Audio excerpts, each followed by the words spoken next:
दोस्तों, मेरा नाम रजत है और जो मैं ये कहानी आपके साथ शेयर करने जा रहा हूँ, ये कहानी मेरे गांव के बाहर एक पुराना खंडर जैसा राजमहल की है, जो करीब 250 साल पुराना है, जिसके आसपास भी कोई जाना पसंद नहीं करता, क्योंकि वहाँ से रात को अजीब अजीब सी फुसफुसाने की आवाज़ें आती है और जो भी उस राजमहल के अंदर जाता है वह कभी वापस लौट के नहीं आता, क्योंकि वह एक भूतिया महल है। जब यह बात मुझे पता चली तो मेरा मन करने लगा कि एक बार तो उस राजमहल को अंदर से देखूंगा ही। मुझे ऐसी जगहों पर जाना और उसके बारे में जानना बहुत पसंद था। फिर एक दिन मैं अपने दोस्तों के साथ वहां जाने का प्लान बनाया। वैसे तो मेरे दोस्त पहले उस बंगले में जाने के लिए तैयार नहीं हो रहे थे, फिर मैंने कुछ भी करके मेरे दोस्तों को मैंने मना लिया। फिर हम निकल गए उस बंगले की ओर। मैं और मेरे दोस्त जैसे ही वहाँ पर पहुँचे तो मैंने देखा कि वहाँ दूर दूर तक कोई नज़र नहीं आ रहा था। मैंने जब यह बात अपने दोस्तों से मैंने कहा कि अगल बगल में कोई ही नहीं रहता क्या? मेरे दोस्तों ने कहा, रहने की बात तो दूर की है, लोग इस रास्ते में आने से भी कतराते हैं। यह राजमहल पुराना और खंडर ही नहीं बल्कि एक श्रापित राजमहल है। मैंने उससे कहा कि ये तुम इतने यकीन के साथ कैसे कह सकते हो? तभी मेरे दोस्तों ने कहा, पूरे गाँव का यही मानना है। इसके बारे में बहुत पुरानी और सच्ची घटना प्रसिद्ध है जो मुझे मेरे दादाजी ने बताई थी। मेरे मन में इस बंगले के बारे में और ज़्यादा जानने की दिलचस्पी बढ़ने लगी। मैंने पूछा, क्या इसके पीछे की कहानी क्या है? तभी मेरे दोस्तों ने मुझसे राजमहल का इतिहास बताना शुरू किया कि आज से 250 साल पहले इस राजमहल में राजा भूपत सिंह का राज हुआ करता था। राजा बड़े ही दयालु थे और उनकी राज में उनकी प्रजा भी बहुत खुश थी। राजा की 2 बेटियां थी जो बहुत ही सुंदर थी और उस राजमहल से थोड़ी ही दूर पर एक बूढ़ी औरत रहती थी जो वो काला जादू करती थी। उसकी नज़र राजा की बड़ी बेटी पर थी। उसने सबसे पहले राजा का विश्वास जीता और धीरे धीरे राजकुमारी पर काला जादू करना शुरू किया। राजकुमारी की तबीयत धीरे धीरे खराब होने लगी थी। कई सारे वैद्यों को दिखाया पर राजकुमारी की हालत दिन ब दिन बिगड़ने लगी थी। फिर एक दिन राजकुमारी की मौत भी हो गई। अभी भी इस दुख से वो राजा बाहर नहीं आए थे कि उनकी छोटी बेटी की भी तबीयत बिगड़ने लगी।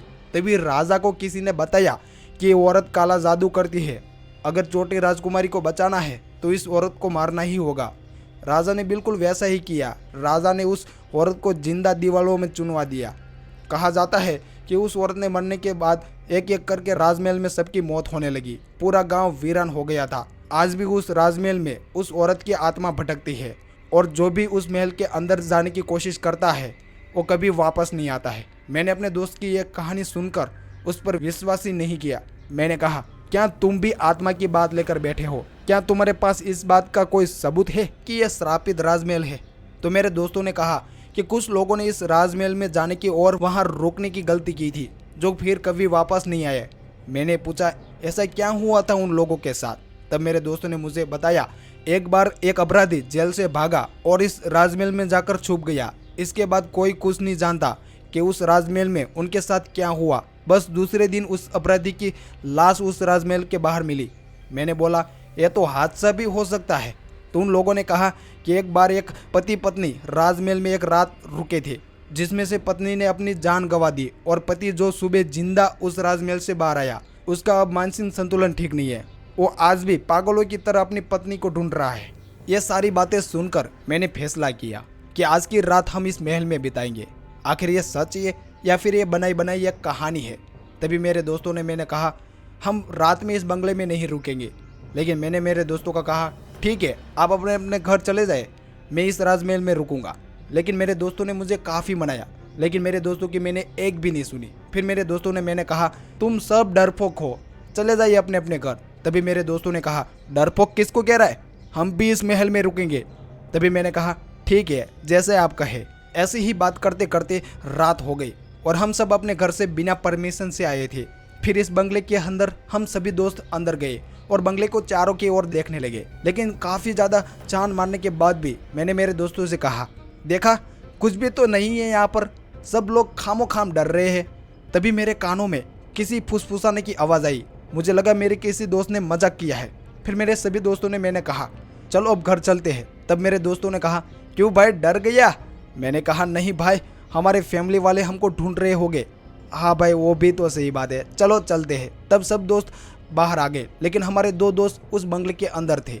हमने सोचा कि चलो उन दोनों को हम डराते हैं। तो हम सभी दोस्त फिर से हम उस बंगले के अंदर गया और जैसे ही हम अंदर पहुंचे ऐसी भयानक चिल्लाने की आवाज़ आई।